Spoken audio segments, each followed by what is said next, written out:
తెలంగాణ భవన్లో పల్లా రాజేశ్వర్ రెడ్డి మాట్లాడుతున్నారు. లైవ్ లో చూద్దాం.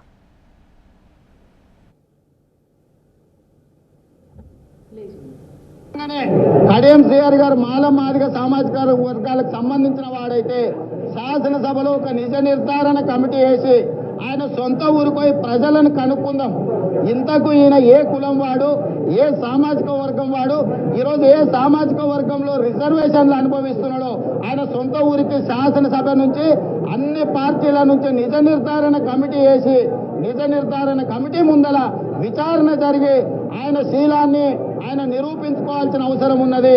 ఆయన ఏ సామాజిక వర్గం వాడు, ఏ సామాజిక వర్గం కోటాలో పదవులు అనుభవిస్తున్నాడో ప్రజలకు కడియం శ్రీఆర్ గారు సమాధానం చెప్పాలని చెప్పి తెలుగుదేశం పార్టీ డిమాండ్ చేస్తుంది. అంటే రేవంత్ రెడ్డి గారు ఏ పార్టీలో ఉంటే ఏదైనా పాట పాడొచ్చు.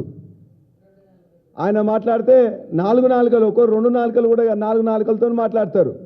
మేమేమి అనలేదే, ఆయన దళితునువా కాదా అని చెప్పేసి అనలే. దళితుల పేరు మీద నువ్వు రిజర్వేషన్లు మోసం చేస్తున్నావు అని చెప్పేసి మేము అనలే. మేము అనేది కూడా ఇవాళ చాలామంది ప్రజలు అడుగుతున్నారు. ఇవాళ కడియం శ్రీఆర్ గురించి మాట్లాడుకోవడం కూడా దండగా.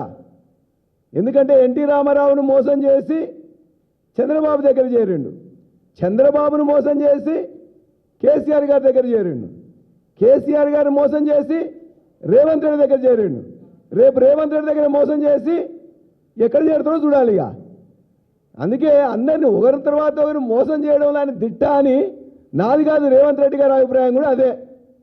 ఇలా రేవంత్ రెడ్డి గారికి ఇవాళ పొంగులేటి శ్రీనివాసరెడ్డి తప్పు చేసిండ్రు, ఆ మంత్రిని ఊడబీకడం తప్పదు అని చెప్పేసి అనుకున్నప్పుడు ఏదో సమస్య సృష్టించి కౌశిక్ రెడ్డి గారు ఏదో అన్నారు. కౌశిక్ రెడ్డి గారికి మైకే ఇవ్వకపోతే ఏమంటారు? ఆయన మాట్లాడిందే గలీజ్గా మాట్లాడండి కడియం శ్రీఆర్. ఆయన మాట్లాడింది రికార్డులో ఉన్నది, మనం అందరం చూసినాం. ఎందుకంటే ఆయనలా గలీజ్గా మాట్లాడడం మాకు రాదు. కానీ ఆయన చేసే గలీజ్ పనులు కడియం శ్రీఆర్కి మేము ఓట్లేసిన నియోజకవర్గ వాసిని నేను చెప్తున్నాం. కాబట్టి 4 సార్లు పార్టీ మారినవాడు ప్రతిసారి కూడా పైసల కోసం, పదవిల కోసం, కుటుంబంలో వాళ్ళకు పదవుల పైన కోసం మాట్లాడే కడియం శ్రీఆర్ని అలా సీట్ చేసుకుంటే ప్రజలు క్షమించరు. ప్రజలకు క్షుణ్ణంగా తెలుసు. కడియం శ్రీఆర్ ఏదో గొప్పోడని చెప్పేసి డిప్యూటీ సీఎం చేసిన కేసీఆర్ గారు ఇలా కేసీఆర్ గారిని మోసం చేసి మీ దగ్గరికి పోతే మీరు ఆయనకి ఏమి ఇచ్చిండ్రు? వెనక కూర్చునే పెట్టిండ్రు. ఎంపీ సీట్ ఇస్తే అక్కడ ఇక్కడ పైసలు తీసుకున్న అంతే. ఆయన చేసే అక్రమాలు మా నియోజకవర్గంలో అందరికీ తెలుసు.